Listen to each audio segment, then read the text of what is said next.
Bismillahirrahmanirrahim. Assalamualaikum warahmatullahi wabarakatuh. Waalaikumsalam warahmatullahi. Alhamdulillah kita bisa berjumpa kembali dalam program IC Trilso Conversation to Scholars dengan sahabat saya Dr. Iksanuddin Nursi dan saya sendiri Husnu Maria. PhD. Pak Nursi, apa kabar? Pak, alhamdulillah. Saya harus nyebutin itu karena memang ada pergeseran feodalisme di Indonesia. Oh iya. Sejak yang namanya pendidikan menjadi sarana untuk mobilitas vertikal. Gelar jabatan guru besar menjadi sarana orang untuk menunjukkan bahwa dia adalah orang terdidik. Padahal guru besar enggak? Kan jabatan. Dan itu presiden. Iya. Kumpulkan aja itu nggak tahu dari mana. Jadi ya, Jadi ada profesor sebetulnya ini karena ngomongin itu. Ada yang selalu kita saya gitu ya, ada dua model. Iya. Profesi de la voix kayak gitu ya. Iya. Jadi Anda memiliki pengetahuan ya, Anda punya pemikiran, Iya. Anda khutbahkan pemikiran itu dan Anda punya murid. Iya. Itu the real profesor. Punya pengikut, punya murid, the real profesor. Satunya lagi Profesor Kum. Itu ya. Kum. Karena muji sana begitu ya. Ya, maksudnya ya pemikiran, kemudian mengkhutbahkan. Saya suka menggunakan mengkhutbahkan pemikiran dibandingkan mendiskusikan gitu, karena pemikiran-pemikiran yang berangkat dari apa namanya kecerdasan akal yang dibeli oleh Tuhan kayak gitu kan. Itu kan kemudian dikhutbahkan, kemudian dia punya pengikut. Nah, itu yang real profesor. Cuma sekarang tapi kan kalau ada orang punya pemikiran, punya pengetahuan, menghutbahkan atau menularkan pemikiran itu ke berbagai kalangan, dan itu rutin dilakukan gitu ya, tapi tidak punya gelar profesor gimana? Ibnu Khaldun ada profesornya, Ibnu Taimiyah ada profesornya, Ibnu Sina ada profesornya, enggak. Aristoteles ada profesornya, enggak. Kalau mau ngomongin kayak gitu, artinya that's a label. Judge a label. Makanya enggak, obrolan kita awal kayak gitu karena begini. Pergeseran feodal. Kenapa saya bilang pergeseran feodal? Dulu feodalisme itu basisnya adalah kerajaan kan? Iya. Darah biru. Darah biru kan masuk Keturunan bangsawan. Kan gitu kan. Betul. Sekarang orang ngambil pada jalur pendidikan untuk mobilitas vertikal. Dan persoalannya kan kejujuran ini di dalam konteks itu. You have to achieve that proses, label itu dengan segala apa yang namanya ikhtiar yang dilakukan, belajar, baca. Ya, kalau kita baca Al-Alaq 1-5 itu kan yang kenapa penting kayak gitu ya di dalam konteks itu. Enggak cuma baca aja, kalau pemirsa juga selalu melihat Allah dengan mencatat kan, dengan kalam kayak gitu ya. Dan kalau Anda nanti melakukan itu, Allah akan kasih semua ilmu pengetahuan yang diberikan itu 1-5 tuh ya, Al-Alaq 1-5. Nah, jadi Bang, itu persoalan tersendiri. Kalau para pemimpin, para pejabatnya melakukan untuk mendapatkan jabatan-jabatan itu, ya bahkan dunia pendidikan pun diperlakukan kayak gitu ya. Sudah sampai di mana sebetulnya? Kan Husnul yang bilang.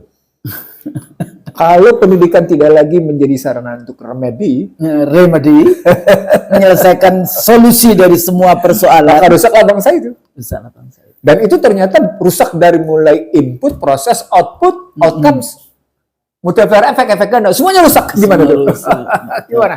Ya, makanya kenapa kita salah satu ikhtiar kita di dalam konteks ini kita punya IC Trilso, mudah-mudahan conversation saya. Ya, jadi percakapan kami berdua ini itu barokah, gitu kan ya, mencerdaskan. Ini dalam niatnya adalah mencerdaskan. Semoga ilmu-ilmu yang kita sampaikan itu ilmu yang nafi, ilmu yang bermanfaat, ya kan. Walaupun bahasanya adalah bukan ilmu Al-Quran per se kayak gitu ya, tapi ilmu politik, ilmu ekonomi politik, sosiologi hukum dan sebagainya. Tapi insya Allah dalam rangka untuk membangun masyarakat yang the future of politik sendiri adalah keadilan, ya jadi apa kesejahteraan, kebahagiaan dan sebagainya. Ya kalau politiknya rusak semuanya jadi rusak. Oh, jadi sumbernya politik ya? Politik. Termasuk politik pendidikan. Lah kan pendidikan kebijakan pendidikan produk dari politik. Hukum pasal-pasal produk dari politik. Kalau politiknya rusak, mau masuk di sana dengan cara tidak halal ya sudah. Multiply efeknya tadi dalam menjadi. Bahasa lain, kekuasaan adalah sumber dari segala sumber kebaikan atau kerusakan ya. Kebaikan atau kerusakan. Anda punya kekuasaan untuk dilakukan kebaikan itu Masya Allah. Kalau adil, Masya Allah. Karena nanti juga kan yang pada saat Yaumil Hisab kan salah satu yang dilindungi oleh Allah itu adalah pemimpin yang adil. Kan salah satunya itu. Atau kita berteman karena Allah. Ya kan? Itu juga mendapatkan nanti payung-payung. Nah ini sebenarnya bisa dilihat gini juga, Husnul. Kita 79 tahun merdeka. Iya betul. Tapi kita punya 44 menteri pendidikan. Apa tuh artinya? Menteri pendidikannya inputnya nggak beres, prosesnya nggak beres, ya outputnya nggak beres. Dan ada ego ya, ego setiap kali Anda menjabat itu ada ego tersendiri untuk mengubah semuanya, tapi bukan mengoreksi, mengevaluasi mana yang perlu diubah dan mana yang tidak. Apalagi terus pendidikan dijauhkan dari agama. Nah, udah. Nah, itu sebetulnya dijauhkannya agama di dalam kehidupan berbangsa dan bernegara, ya itulah sebetulnya runtuhnya semua keberkahan sebetulnya di dalam konteks itu ya. Barat sih ada the separation between state and church, pemisahan antara agama dan negara. Jadi agamanya dalam konteks itu gereja, gerakan Protestanisme, sekularisme. Dan akhirnya sekarang kan sekularisme kan sebetulnya gagal, mau ngomong demokrasi di Eropa, demokrasi di Amerika, human rights. Sebentar. Karena pakai sebetulnya. Iya, maksudnya ditambah gagal. Sebetulnya dibuang. Memang gagal. Kadang-kadang ada yang masih menghamba kepada pemikiran-pemikiran. Riset saya menunjukkan demokrasi ala barat. Riset saya menunjukkan 1 abad mereka gagal. Riset saya gagal. Jadi gagal kok. Jadi harus di. Loh, indikatornya sederhana, Ustaz. Saya baru saja baca New York Times, saya baca Washington Post, saya baca media-media mainstream di Amerika sana. Itu betapa risaunya mereka melihat orang-orang yang dalam posisi homelessness. Ya, Amerika tuh Masya menakutkan. Allah, kok sampai kayak gitu ya, gitu. Sampai menakutkan. Dan kalau kita naik kereta bawah tanahnya di New York, waduh, udah kotor. Kalau mengingat artinya kalau apa yang mau dilihat sukses mendominasi maksudnya. Ya, enggak, dia terus-menerus melakukan dominasi secara global dengan kita propaganda. Yang salah satunya indoktrinasi dogma itu. Dogma dan indoktrinasi dengan itu. Teori-teori yang kemudian itu tadi dikhutbahkan oleh para intelektual, ya, oleh para akademisi kayak gitu ya, yang pernah di dalam video kita katakan hati-hati untuk tidak menjadi intelektual BO. Betul. Ya kan, kita harus kritis, dasarnya apa di dalam konteks mereka berpikir. Julian Bender memang mengklasifikasikan itu, Husnul. Intelektual. Antara intelektual pelacur, intelektual tukang. Iya, kalau kayaknya Edward Said juga. Iya. Tapi poinnya sebenarnya pembicaraan kita begini, Husnul. Ketika kita masuk dalam dunia pendidikan, karena memang saya baru saja menyampaikan ke beberapa kalangan dalam diskusi-diskusi tertutup gitu ya. Saya tidak mengerti pemerintahan yang akan datang punya tesa apa memperbaiki model desepsi yang sudah nyaris menjadi bagian dari adat istiadat. Iya. Jadi cultured, institutionalized. Ya, mungkin Ini berbahaya loh. Baik, Karena dia akan menjadi internalize. internalize kayak gitu. Jadi ketika dia sudah institutionalize, maka setahap lagi dia menjadi internalize. Mm-mm. Sesuatu yang sudah melembaga dan kemudian masuk ke dalam posisi internalize, masuk ke Iya. dalam Dan struktur akhirnya kita tidak menganggap itu bukan desepsi. desepsi. Nah ini kebayang nggak ini berjalan sudah 10 tahun Husnul. Oke. Dan orang baru sadar sekarang dengan model, wah ini penipuan, wah ini penyesatan, wah ini kebohongan, ini penyembunyian, ini penjungkir balikan. Ya, kata Where have kunci you been? Iya, Gitu. kemana aja? Bukannya waktu itu apa namanya sangat mendukung Doro Artinya, Doro penguasa Mandoro Bandar. artinya Anda adalah bagian dari orang-orang yang lahirnya adat istiadat desepsi ini. Iya. Dan itu bahaya. Balik lagi bahwa tadi yang agama itu kan value-nya itu. Bahwa di dalam politik juga dianggapnya politik itu politik kotor, politik itu seperti praktek para politisi baik yang di istana maupun yang di Senayan. Padahal di dalam the virtue of politics itu juga bagaimana membangun masyarakat, bagaimana membangun negara, bagaimana melindungi rakyat, ya, adil. Nah, sampai di situ berarti kita, kalau kita boleh ngomong, sebenarnya apa skala prioritas pemerintahan yang akan datang? Soal makan siang gratis, susu gratis, pertumbuhan ekonomi tinggi, masuk ke dalam wacana soal global climate change, ikut-ikutan, masuk ke dalam posisi renewable energy, masuk ke persoalan penurunan emisi gas rumah kaca, emisi karbon, atau kita memperbaiki etika nir moral, yang berarti kita memperbaiki pendidikan. Ini skala prioritas apa nih katanya? Dulu zaman Orde Baru, kita selalu mengenal prioritas pembangunan. Iya. Kita mengenal prioritasnya ini. Dari prioritas ini kemudian masing-masing dijabarkan tiap prioritas gitu ya. Lalu kemudian punya sub dan seterusnya. Gitu. Tapi sejak yang namanya Undang-Undang Dasar 2002 kokoh ditegakkan, prioritas itu muncul karena subjektivitas presiden yang dituangkan ke dalam RPJMN dari hasil kampanye mereka. Artinya kemauan presiden, subjektivitas presiden. Tapi sejauh mana sebetulnya siapapun itu, ya RPJMN pun itu kan tidak boleh bertentangan dengan Undang-Undang Dasar. Dengan konstitusi. Artinya RPJMN itu mestinya tunduk dengan konstitusi. Iya, turunan dari konstitusi. Betul, gitu, penerjemahannya. Walaupun mereka bilang, iya ini sudah turunan dari RPJP, rencana pembangunan jangka panjang nasional, gitu ya. Saya nggak melihat itu, gitu. Apa indikatornya? Sederhana, ketika Anda menghasilkan seperti sekarang, desepsi sebagai sebuah adat istiadat. Saya ulang ya, desepsi sebagai sebuah adat istiadat. Customize. Betul. Customize. Ada problem besar berarti pada pendidikan. Ada problem besar pada perilaku pemimpin politik yang memberi contoh-contoh. Sorry itu sih harus dibilang buruk. Iya, teladan-teladan. Kalau contoh teladan yang buruk, tidak elok. Jadi buruk. Nah, apakah ini akan dilanjutkan? Itulah pertanyaannya. Apakah itu tantangan bagi rezim baru? Pertanyaannya Bang Nursi waktu itu kan bagaimana setelah tadi ya input, kan biasanya kita selalu bicara garbage in, garbage out.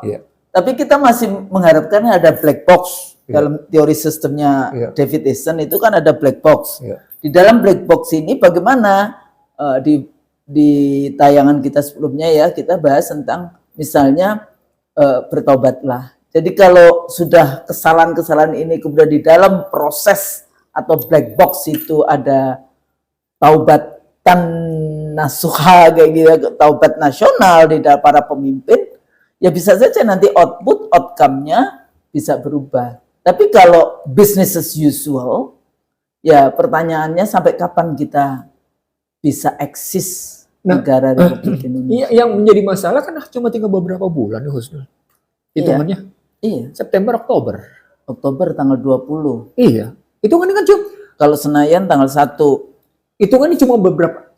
It's too short gitu. Terlalu pendek gitu loh ya. 2.5 months. Ya. Maka pertanyaannya 100 harinya ngapain? Nah, ketika masuk ke dalam 100 hari, ketika kita menyaksikan problem negara, dan problem ini bangsa, problem sistemik terstruktur. Masif. Iya pasti ada problemnya kayak gitu. Maka pertanyaan besarnya, 100 hari itu Anda memprioritaskan apa? Gitu? Revolusi apa yang dilakukan?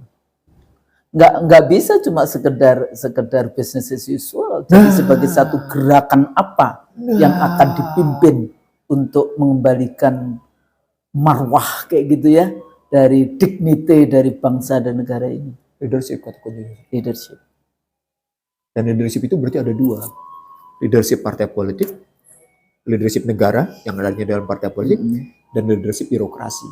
Karena ini akan mengarahkan masyarakat. Dua-duanya kerjasama ini akan mengarahkan masyarakat. Kalau ini mampu diperbaiki, baik leadership di partai politik dan pemerintahan, berpengaruh ke dalam leadership birokrasi, 100 hari itu akan berhasil positif. Jadi kalau saya akan, tapi Husnul kan bilangnya begini, tapi kan itu pendidikan itu jangka panjang, no. Gerakan yang jangka pendek, revolusi jangka pendek. Tapi kalau pendidikan ya panjang emang. Nah, karena kita berarti ketika kita bicara long term, maka kita harus terjemahkan harus mulai dari sekarang. Dan harus kita terjemahkan ke dalam short term. Short term itu harus kita kelihatan ke dalam kemana arah 100 hari gitu. Iya, jadi kayak arahnya itu kemana ya? The avenue gitu ya, jalannya ini kemana di dalam konteks itu. Dan pertanyaan berikutnya kan berarti ada transisi, Husnul. Transisi 10 tahun di bawah Joko Widodo dan pemerintahan yang akan datang. Apa yang ditransisikan? Apa yang ditransformasikan? Nah, mungkin gitu. salah satunya IKN nih. Jadi kalau kita lihat dalam konteks ibu kota ya nih ya, Bang, kita ambil satu lah di dalam konteks ibu kota. Tapi seru juga sih Kalimantan, ibu kotanya diambil Kalimantan. Ternyata yang Muhammadiyah dapat tambang itu juga di Kalimantan Selatan. Padahal Kalimantan sendiri kalau dilihat ya, pemirsa buka di internet gambar Kalimantan dari tahun 1950 sampai 2020 ya. Jadi sampai yang sekarang di dalam konteks itu Kalimantan, pulau yang dulu menjadi pulau terbesar, salah satu pulau terbesar di dunia, menjadi paru-paru dunia karena rainforestnya, tapi kemudian dihabisi seperti itu. Air saja juga susah di sana karena sudah dirusak dengan penambangan batu bara, dan yang diberikan kepada ormas Islam ini batu bara, ormas-ormas agama ini batu bara, ya, bukan nikel, bukan emas, bukan minyak, bukan gas. Sebetulnya kalau kita mau alternatif pembangunan sumber daya alam yang tadi bicara tentang depletion non-renewable energy, ini yang renewable energy ya, bio something, biothermal, ada angin, ada matahari, ada macam-macam yang bisa dikembangkan dalam konteks itu. Tapi kenapa mereka malas berpikir? Nah, jadi IKN itu salah satu isunya juga nggak ada air. Airnya itu diambil dari nanti Kalimantan Tengah. Katanya udah tinggal sedikit di sana, makanya waktu itu ada MOU antara Gubernur Kalimantan Timur dengan Gubernur Kalimantan Tengah untuk isu air. Nah, tapi bukan secara politik, ini kawan-kawan yang ahli di sumber daya alam, lingkungan hidup, kan mereka juga sudah mengkritisi. Nah, cuma persoalannya bagaimana sebetulnya tadi ya, kalau kita bicara konsisten, katanya mau pindahnya kapan, sekarang perdebatan. Karena pemerintah baru ya, PS. Yang pasti kita tidak punya ibu kota sekarang. Iya, sudah nggak ada. Karena ada undang-undang baru. Iya, dan nggak ada ibu kota. IKN belum bisa digunakan, Jakarta bukan lagi ibu kota. Nah, artinya Indonesia nggak punya ibu kota. Dan karena urusan ibu kota ini bukan urusan APBN yang kalau nggak ada undang-undang APBN baru maka menggunakan undang-undang APBN yang lama setahun sebelumnya. Lah kalau IKN enggak ya? Enggak. Jadi benar-benar nggak ada gitu aja. Nggak ada. Oh, itu makanya saya bilang transisi. Jadi bertanggung jawab enggak sih? Makanya saya bilang begini loh, format berpikirnya menjadi 3, Husnul. Apa yang kita transisikan? Ya, apa yang ditransisikan? Apa yang ditransformasikan? Ya. Nggak berbeda loh, Husnul. Ya, antara transisi sama yang ditransformasikan. Gitu kan? Gitu kan posisinya. Lalu yang ketiga, apa yang kita bikin baru Mm-mm. dalam kerangka itu gitu. Iya. Nah tadi kita bilang kita sudah jadi identifikasi masalah kita tadi sudah 3, Husnul. Pertama feodalisme bidang pendidikan. Iya. Lalu masuk ke dalam dunia pendidikan yang sudah nir etika, nir moral. Lalu kemudian masuk ke dalam posisi bagaimana bangsa ini mau melangkah ke depan, tapi tanpa kejelasan mau kemana. Ini 3 masalahnya nggak ikro sih, nggak ikro konstitusinya, ikro bismi. Jadi dari 3 masalah itu gitu ya Husnul ya. Feodalisme pendidikan digeser dari feodalisme tahta menjadi feodalisme pendidikan. Lalu kemudian tadi pendidikan tanpa etika, pendidikan tanpa moral, kerusakan di situ. Lalu ketidakjelasan arah bangsa pada saat yang sama tanpa ibu kota. Maka pertanyaan besarnya 100 harinya mau kemana? Gitu. 100 harinya mau kemana? Itu timnya lagi sibuk bagi-bagi menarik ekonomi. Sebenarnya pengumuman 24 April 2024 tentang siapa presiden terpilih yang kemudian bergeser disiapkan ke dalam pelantikan 20 Oktober itu kan butuh Mei, Juni, Juli, Agustus, September, Oktober 6 bulan Husnul. 6 bulan lah. 6 bulan itu Diputuskan. cukup dong. Cukup untuk dong. melakukan Jadi apa? dia tidak dihadapkan kayak dulu zamannya KPU 2004 itu kita putuskan itu 20 pokoknya 2 minggu sebelum, karena terakhir putaran kedua itu 20 September ya, putaran 2 tanggalnya, maka 3 minggu kemudian cuma seminggu sebelum 20 Oktober. Berasa gerusu ya. Enggak, artinya they have sometimes now dengan 6 bulan beda gitu. Itu artinya maka pertanyaannya sebenarnya apa yang Anda transisikan? Kan nggak ada. Kecuali cuma sekedar pemerintahan. Ibu Keuangan, Menteri Keuangan. That's why orang sekarang sibuk dengan wah nilai tukar membaik. Rupiah kembali menjangkau 15.900. Saya jawab sudah sederhana. Nah kecil juga bisa kalau basisnya utang. karena dia mencairkan surat utang. Maka terjadi penguatan nilai tukar. Cadangan devisa naik lagi langsung. Tapi karena utang. Iya, 145 miliar tuh US dollar. Kalau kayak gitu sih, nggak usah Anda bergelar profesor, doktor. Anda nggak usah sekolah di sana, nggak usah. Sekolah aja di bawah pohon. Orang di bawah pohon juga ngerti. Duit gue kurang nih. Udah gue utang lah. Gue ngutang supaya tambah nih dompet saya. Dompet gue. Kenapa? Gue masih punya cadangan emas, gue masih punya emas. Orang percaya sama gue kok. Gue masih punya emas, gue masih punya nikel, gue masih punya. Ya orang gampang nih, ngutang. Isi dompet selesai. Padahal emas, nikel itu emang untuk lo. Enggak, ya, artinya saya ingin mengatakan nggak usah sekolah kalau soal begitu. Gitu. Ya, Betul. Artinya yang saya mau bilang di dalam sini, Anda ternyata mentransformasikan hutang, tapi bukan mentransisikan hutang. Itu bedanya. Ya. Anda mentransformasikan hutang yang tadinya 8.384,4 triliun menjadi bertambah karena Anda dalam rangka memperbaiki rupiah. Kira-kira pertanyaan berikutnya, ini stabilnya sebentar, lama, atau kembali lagi naik? Sorry, pertanyaan usil nih. Iya. Pertanyaan usil nih. Enggak, persoalannya tergantung kepada kebijakan berikutnya. Dia aware nggak dengan itu? Atau nanti menumpuk utang lagi. Jadi continuity, ya utang berkesinambungan. Kalau saya nggak jawabnya. Apa? Pasti melemah lagi. Oh, okay. Karena data saya 60 tahun yang pernah kita tampilkan di IC Show, rupiah terus ambruk selama 60 tahun.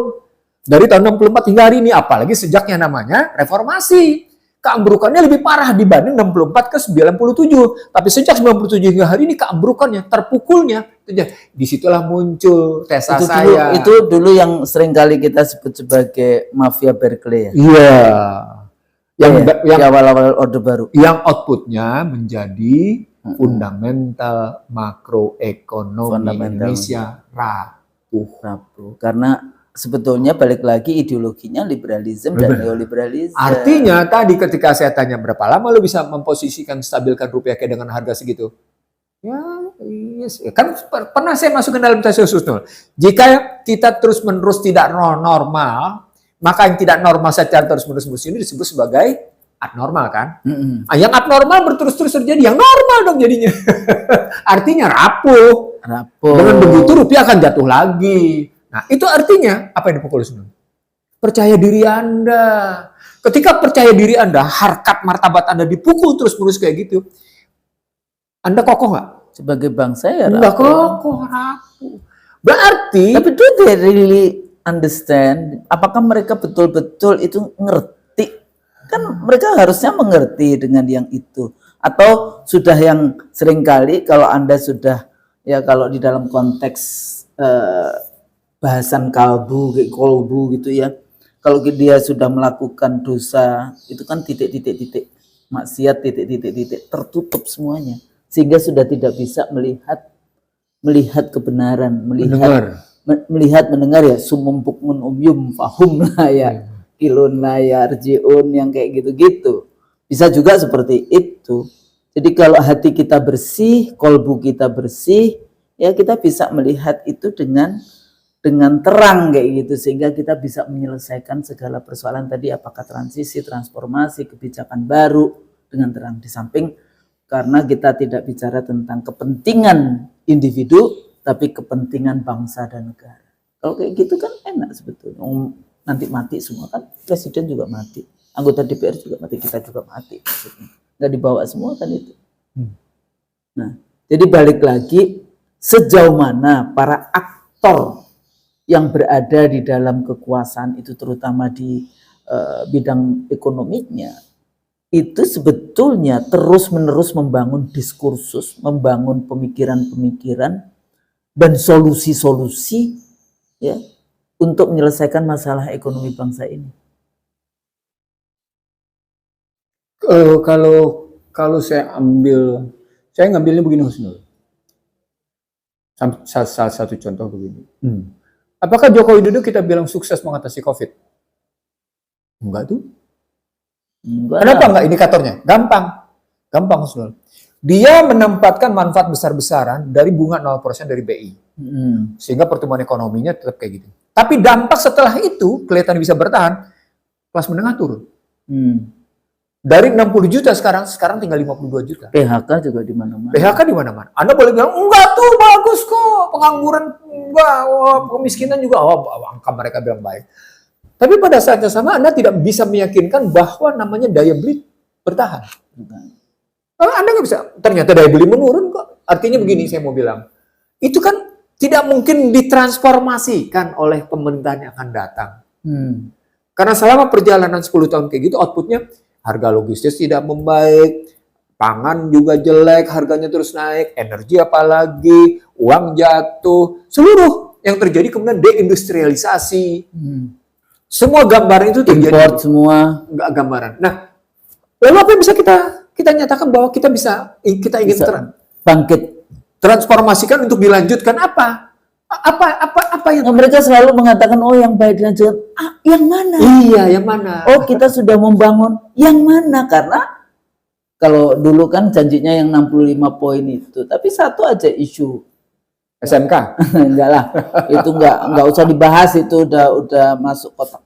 Enggak, misalnya infrastruktur. Dulu Bang Nursi kan selalu mengatakan bahwa kenaikan infrastruktur tidak menyebabkan kenaikan kesejahteraan. Betul. Indikatornya sederhana. Indikatornya, dan itu ada. Iya. Angka-angkanya ada. Iya. Kayak gitu. Salah satu indikatornya sederhana. Pada biaya logistik. Biaya logistik. Yang tidak membaik. Satu. Yang kedua, dia tidak menghubungkan antara sumber daya, produksi, dan distribusi.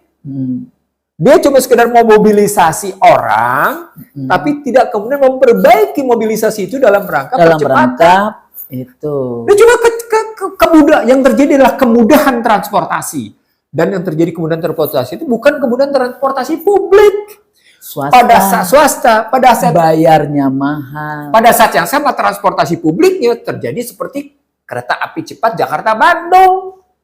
Gimana? Pada saat akhirnya rugi, nggak karu-karuan. PT KAI rugi, Wika pun rugi. Wika rugi. Dia coba gimana? Artinya kalau mau diambil dari struktur itu, kita melihatnya jadi begini. Apa yang harus ditransisikan? Jadi kalau kita ngasih tahu transisi, pembangunan ekonomi. Iya, artinya kan kalau transisi itu peralihan Iya. dari sesuatu yang satu dari satu transisi, ada sesuatu yang dipindahkan. Artinya ada jaminan Continuity. Iya, ada jaminan keberlanjutan. Apa? Kalau ditransformasikan dipindahkan, ya kan? Ya. Ini kalau begini dipindahkan menjadi lebih baik begini. Apa itu gitu misalnya? Itu yang saya bilang tadi. Ini saya bilang. Jadi kalau pembangunan sosial ya pendidikan, kesehatan, perempuan, HAM, lingkungan hidup dan seterusnya. Tesis dunia dimanapun, ketika kita bicara kesejahteraan, itu cuma 3 kontennya. Ya. Pendidikan, kesehatan, lapangan kerja. Cuma 3 tesisnya. Ketika Anda tidak bisa menjamin bahwa pendidikan menjadi lebih baik, gitu ya, bahkan akhirnya menjadi nir etika, nir moral, apakah Anda sedang... Bahkan ada pejabatnya sendiri mengatakan, tersiere itu nggak wajib. Pendidikan tinggi itu tersier. Sebutnya. Karena memang konstitusi bicara pendidikan menengah, dasar, pendidikan dasar menengah. Dia tidak bicara pendidikan tinggi. Ya tapi kan afala takilun afala tafakkarunnya. Nggak usah kita bilang tapi Husnul. Konstitusi itu memerintahkan mencerdaskan kehidupan. Mencerdaskan, bukan sekolah SD, SMP, SMA. Nah, sekarang apakah dengan Anda bilang pendidikan tinggi adalah tersier, Anda sudah melakukan pencerdasan, Anda akan bilang bukan tanggung jawab saya. Kalau gitu Anda jangan bilang Anda ada di Kementerian Pendidikan. Karena Anda berarti gagal, gitu loh logikanya. Mundur. Gitu, jangan begitu ngelihatnya gitu. Balik lagi karena kemarin ada yang bilang, Bu, saya suka mendengarkan yang konsep modern slavery system.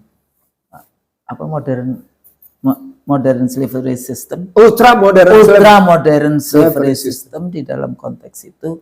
Saya bilang iya, karena kita semua disuruh dia berpikir kita jadi buruh, jadi budak, ya, jadi buruh, budak, driver Gojek kayak gitu ya di dalam konteks ini. Sebetulnya ya salah satu kenapa lapangan kerja motor Gojek itu menjadi utama itu karena negara gagal memberikan lapangan kerja. Dan itu anak-anak muda. Jadi sudah sampai pada posisi negara gagal nih. Gagal dong. Mestinya kalau mau ya, ini anak saya yang di RSCM, maksudnya di Fakultas Kedokteran dulu, kalau di tempat yang mayat, apa itu namanya? Kalau bagian dia sudah masuk ke mayat kayak gitu ya. Itu tiap hari itu driver Gojek ada yang meninggal. Tiap hari. 1, 2, 2, 2, 1, 1, 2, 2. Itu RSCM doang loh. Belum yang lainnya. Dalam konteks itu. Artinya apa? Ya meninggal karena Allah ya emang umurnya sudah habis. Karena yang namanya negara dia tidak melindungi itu tadi di dalam konteks itu. Yang kedua lagi, coba negara kalau mau ngetes, itu yang namanya driver Gojek yang sudah 2 tahun itu kira-kira paru-parunya bolongnya seperti apa? Yang sudah 5 tahun paru-paru bolongnya seperti apa? Tapi karena negara tidak menjamin kesehatan rakyatnya, dia nggak peduli bahwa kita negara membayari rakyatnya yang sakit karena paru-paru bolong gara-gara dia polusi naik motor yang seperti itu. Jadi rentetan kayak di Australia, Bang. Kenapa harga cukainya rokok itu sangat mahal?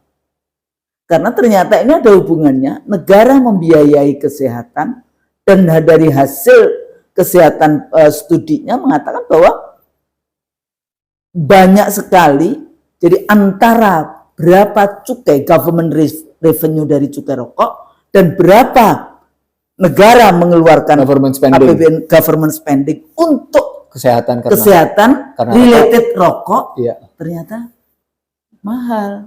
Jadi sampai begitu loh hitungannya, walaupun saya tidak ahli ekonomi. Sebenarnya Indonesia juga begitu, sudah masuk ke situ. Tapi poinnya menjadi begini, Husnul. Ketika tadi Husnul bicara tentang negara gagal, saya ingat perdebatan ketika buku Daron Acemoglu Harvard bicara tentang failed state. Ya. Saya ingat saya berdebat di beberapa TV swasta gitu. Saya bilang saya nggak akan menggunakan konsep Barat. Tidak perlu saya menggunakan konsep barat. Saya Kita cukup punya menggunakan indikator konsep sendiri. Hmm. Konsep saya adalah konsep Negara konstitusi. Republik Indonesia. Iya, negara Republik Indonesia. Saya menggunakan konsep sampai seberapa jauh negara melindungi. Yang dilindungi apa? Saya bilang yang dilindungi itu masuk ke dalam, kalau pengertian dilindungi itu berarti Anda masuk postur pertahanan. Postur pertahanan pendidikan, postur pertahanan ekonomi, postur pertahanan hukum, postur pertahanan sosial, postur pertahanan budaya, postur pertahanan politik, postur pertahanan keamanan, postur pertahanan lingkungan, pangan, dan seterusnya, ekonomi tadi. Ya, ekonomi ya. Postur Pangan, pertahanan ekonomi dan industri pertahanan, semuanya ada di situ gitu. Nah, itu pengertian dilindungi. Loh, berarti negara, berarti Anda tidak, perdebatannya menjadi, berarti Anda tidak ikut masuk dalam free market mechanism. Saya tanya balik, free market mechanism itu apa? Apa Amerika, saat itu aja saya sudah bertanya, apa Amerika itu tidak melindungi pasarnya? Mereka menggunakan free market, tapi mereka sangat melindungi. Ini apa namanya? Mereka menggunakan pasal-pasal juga. Apa itu yang Food and Drug? Iya, FDA-nya itu. Food and Drug Administration. Salah satu contohnya paling sekarang, yang sekarang itu paling nyata adalah bagaimana keluar aturan baru dari Joe Biden yang meminta negara Malaysia, Korea Selatan, Singapura, dan Amerika sendiri untuk tidak mengekspor high bandwidth memory tree. Ini satu chip untuk pengembangan ChatGPT AI. Coba. Karena dia bermaksud melakukan menjegal perkembangan AI GPT-nya Cina, gitu ya. Sementara dia mempertahankan posisi industrinya. Kan pertarungannya sudah artinya apa? Dia melindungi. Dia melindungi lagi, menaikin tarif soal industri perumahan dan semacam-macam gitu ya. Artinya kalau itu aja sudah dia lihat gitu. Dan saya nggak ngerti kenapa orang-orang itu nggak ngelihat betapa itu dimulai dengan permainan tarif. Kemarin kita coba-coba untuk kayak gitu di tekstil. Wah, ternyata ribut nggak kerukaran. Apa dampaknya? Wah, mahal PHK besar-besar. Tekstil ya? Tekstil. Begitu juga namanya sepatu, alas kaki. Akhir tahun 80-an, waktu itu saya kritik, kita mengkritikkan zamannya mahasiswa-mahasiswa waktu itu. Bagaimana Indonesia itu punya MOU dengan Amerika. Jadi Indonesia bisa mengekspor tekstilnya ke Amerika, tapi kita mengimpor film-film Hollywood yang kelas, bukan yang kelas A kayak gitu, yang kelas ecek-ecek itu B, C, D, yang kayak gitu ke Indonesia. Jadi ini tidak kompatibel, yang satu tekstilnya, yang satu lagi value nilai, ya itu yang lebih parah kayak gitu. Dan tidak mungkin tahun 80-an waktu itu kita tidak merasa karena yang tadi culture internalize itu membutuhkan waktu. Itu silent intervention. Gitu. Silent invasion itu namanya. Ya sebetulnya itu kan perang juga. Campur tangan senyap. Yang Bang Nursi katakan sebagai hybrid war. Iya, hybrid war. Jadi tidak hanya cuma di kontak militer dengan senjata-senjata militernya, tapi dengan yang ya finance, migrasi, dan hal-hal seperti itu. Jadi balik lagi Husnul, karena tadi kita bicara tentang negara gagal sudah kayak gitu rupa, maka sebenarnya pertanyaan besarnya menjadi transformasi apa yang harus dilakukan oleh presiden terpilih dan mereka mengatasi negara gagal gitu. 100 hari ini mesti bisa kejawab dong. Kira-kira dalam mereka menghadapi kenyataan negara gagal itu kayak gitu gimana gitu. Apa Anda menghadapinya dengan strategi bisnis as usual gitu, atau strategi bisnis as usual, bisnis as unusual, atau kemudian Anda menganggap bisnis dalam posisi sudah bisnis busuk sebetulnya. Anda sudah dalam posisi the worst situation gitu, karena tadi nilai etika berkembang di mana-mana, nirmala berkembang di mana-mana. Tadi yang kita bilang tadi, yang Anda sebut sebagai sudah sampai pada posisi institutionalized. Kerusakan itu sudah melembaga gitu. Jadi kalau Bang Nursi selalu bicara leadership, bagaimana kira-kira kalau dulu kan ada Soekarno-Hatta, gitu kan? Iya. Nah, kalau ini kira-kira presiden bisa bekerja sama dengan wakil presiden, atau wakil presiden ini kita rakyat loh ya, yang nanti yang bayarin wakil presiden itu. Dia bisa tinggal di rumah yang dibayar rakyat, pergi ke seluruh dunia dengan istri, anak, rakyat yang biayain. Kira-kira apa yang bisa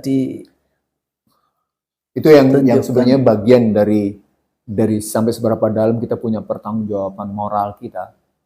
Tapi susah juga kalau minta pertanggungjawaban moral, karena sudah moral. Tadi kan nggak ada. Jadi terus terang saya kali ini speechless, Husnul. Kali ini terus terang saja saya speechless untuk bicara apa yang ditransisikan, apa yang ditransformasikan, dan kira-kira yang baru apa? Nah, apa yang baru? Jadi yang memotong vicious circle. Betul. Kalau di Indonesia selalu kita bilang lingkaran setan. Ya. Vicious circle. Saya terus terang nggak bisa jawab, Husnul. Harus saya bilang saya tidak ngerti apa yang ditransisikan, apa yang dipromosikan, dan apa yang diperbaharukan. Diperbaharui. Apa saya tidak tahu. Kebijakan apa yang baru? Iya. Nggak ngerti saya. Dan tidak ada tanda-tanda yang itu tadi dari perjalanan 24 April hingga paling hari ini, saya nggak ngelihat sesuatu yang hingga 17 Agustus, kayak gitu ya. Yang ada adalah perayaan 17 Agustus dengan 100 alpha, segala macam. Maksudnya tadi IKN kayak gitu, 100 alpha. 100. Itu ada nggak di Kalimantan Timur 100? Katanya sih dibawa dari luar. Dan kenapa mesti Alphard? Iya, namanya ya nggak tahu, karena itu termasuk mobil mewah. Nah, kebayang nggak dalam suasana kita hutang besar-besaran kayak gitu, rakyat harus menanggung kemewahan itu? Nah, itu pertanyaannya. Itu wujud pernyataan negara gagal loh. Jadi pernyataan negara gagal sederhananya begitu. Di tengah yang namanya hutang demikian tinggi, rakyatnya demikian menanggung beban atas kemewahan itu, sementara si pejabat, elit pejabat, tidak pernah mau peduli dengan beban. Tidak punya empati dan simpati. Simpati. Tapi itu sama juga pada saat COVID juga begitu kan, nggak ada empati, simpati. Saya ingat kita acap kali memang kehilangan sense of crisis. Sense of crisis itu yang nggak ada. Nah, tahu nggak Arsul? Itu sense of crisis itu sebenarnya derivatif dari apa? Apa? Tidak ada sense of belonging terhadap negara ini. Jadi kalau Anda tidak punya sense of belonging, maka Anda tidak punya keinginan luhur menjalankan amanat konstitusi. Nanti patriotismenya dipertanyakan. Habis. Nasionalismenya habis. Nggak akan ada cerita patriotisme, nggak akan ada cerita nasionalisme. Karena Anda sudah tadi, Anda tidak punya sense of crisis. Itu derivatif dari tidak adanya sense of belonging. Ketika Anda tidak punya sense, itu menggambarkan Anda tidak punya patriotisme. Anda jadi tidak punya ada nasionalisme. Tidak ada perjuangan untuk ini. Jadi kalau ada orang bilang adanya nawa dosa, gitu ya, yang ada kemudian trikrisis, gitu ya. Tapi media itu yang iniin, saya masih ingat dulu. Yang 10 tahun sebelum mendukung habis di foto diangkat-angkat. Sekarang makanya udah bangun. Kalau gitu sih alhamdulillah sudah bangun, sudah. Tapi saya pernah bilang begini, Husnul, dalam satu kesempatan diskusi di Cikini itu dihadiri lebih dari 20 media. Saya bilang media ikut bertanggung jawab atas rusaknya bangsa ini. Iya. Jadi jangan ada cuci tangan, saya bilang. Terus sekarang Anda merasa cuci tangan dong, whitewash gitu ya. Jadi bisa. Dia sudah merasa gitu, terus udah merasa bener. Udah. Sebagai penutup, Husnul, karena kita sudah bicara negara gagal dengan ketidakjelasan transisi, gitu ya. Kita punya resep apa mengatasi negara gagal? Saya tadi sebelum bilang, saya nggak tahu apa yang ditransisikan, tidak tahu yang ditransformasikan, dan tidak tahu polisi yang baru. Tapi kira-kira kalau konsep untuk mengatasi negara gagal, apa kira-kira Husnul? Kalau saya kebetulan karena sudah menulis manifesto ekonomi konstitusi, dan saya sudah sampaikan ke lingkungan mereka, ya terserah mereka mau pakai apa nggak, urusan mereka, bukan urusan saya dong. Yeah. Itu untuk buktikan bahwa saya konsep kita punya tanggung jawab. Selalu kan dibilang kita katanya nggak punya konsep. Itu ada. Enggak, saya sudah sampai pada sektor, Husnul. Saya sudah sampai 9 sektor yang harus dilakukan seperti apa, coba kebayang nggak? Itu jangan-jangan 9 sektor yang semuanya 19, bukan 19 sektor. Privatization. Waktu itu kan ada 12 sektor pembangunan yang diprivatisasi karena pressure dari Barat, Iya. including education. Iya. Nah, saya kemudian berusaha menerjemahkan balik ke dalam perspektif pasal 33 tentang perekonomian disusun, bukan diserahkan ke pasar. Yang kedua tentang cabang-cabang produksi dalam pengertian mana itu hajat hidup orang banyak dalam barang, mana hajat hidup banyak dalam jasa. Bagaimana bumi, air, dan dirgantara itu digunakan, dimasukkan ke dalam perspektif berpikir APBN dengan pendekatan sumber daya alam, human capital, lalu masuk ke dalam sumber daya buatan. Lalu kita keterjemahkan ke dalam model sistem organisasi pemerintahan, karena memang sekarang dalam posisi sumber daya buatan menjadi basis segala-galanya untuk pengambilan kebijakan. Artinya, nah ini menarik nih saudara sini. Artinya, ketika nanti pemerintah ini bekerja dengan data-data palsu, sampai datanya aja dipalsukan. Ketawa saya saudara. Sorry, tidak bermaksud ngejek ya, tidak bermaksud ngejek. Bukan ijazah palsu ya ini ya, data palsu. Ya sudah. Oh udah. Pemerintah kan sudah melakukan udah. Mau bilang apa? Maaf nih. Atau aspal asli tapi palsu. Ya udah. Mau bilang apa gitu. Sama seperti pernyataan, kemiskinan menurun, pengangguran menurun, saat yang sama kita saksikan. Datanya palsu. Iya, mau bilang gimana coba. Jadi sebagai penutup ya, Anda masih punya kesempatan 2 bulan kerja nih. Masih punya kesempatan 2 bulan kerja untuk bicara 100 hari mau ngapain. Dalam kerangka transisi, transformasi, dan yang baru. Dalam rangka angka bertanggung jawab memenuhi panggilan amanat konstitusi. Amanat konstitusi. Paling tidak itu sebenarnya bisa kita sampaikan. Saya bacain aja yang tadi saya katakan al-alaq itu. Bacalah dengan menyebut nama Tuhanmu yang menciptakan. Khalaqal insana min 'alaq. Dia telah menciptakan manusia dari segumpal darah. Iqra wa rabbukal akram. Bacalah dan Tuhanmu lah yang maha mulia. Alladzi 'allama bil qalam. Yang mengajar manusia dengan kalam, pena, dengan kalam. Itu Kalau dengan pena itu bukan sekedar dengan pena. Iya, maksudnya dengan kalam, dengan sunatullah, dengan baca itu allamal insana ma lam ya'lam. Ini yang sering kali orang tidak ini. Dia mengajarkan manusia apa yang tidak diketahuinya. Makanya malam ya'lam. Itu malam ya'lamnya ini tidak. Jadi kalau kita mau kembali yang seperti itu, Allah nanti akan kasih semua. Sejalan. Samina wa ata'na. Jadi nggak ada ini. Tadi yang ayat pertamanya Iqra bismi rabbikal ladzi khalaq. Rabbikal ladzi khalaq. Dan di situ kalau pakai tesa saya Husnul, Iqra di situ jauh lebih dalam dari tilawah. Oh iya. Iqra di situ lebih dalam dari tartil. Iqra di situ lebih dalam dari ibadah, tauhid. Itu ceritanya. Amal soleh enggak. Saya paling tidak ini mengingatkan kalau kemudian nanti para pejabat itu ya bacalah loh apa yang Anda sekarang berkuasa, kalau Anda tidak membaca amanah yang diberikan oleh Allah, kira-kira nanti seperti apa? Tidak hanya cuma di dunia, nanti juga di akhirat akan ditanya. Saya pikir itu. Jadi urusan apa namanya Alphard yang ada di IKN. Air. Nanti kan juga tidak cuma Alphard aja kan, nanti di sana makannya dan sebagainya itu pasti kayak kemarin artis-artis dibawa suwot kayak gitu. Apa? Itu kan cuma fashion kayak gitu. Desepsi itu. Ya desepsi ya.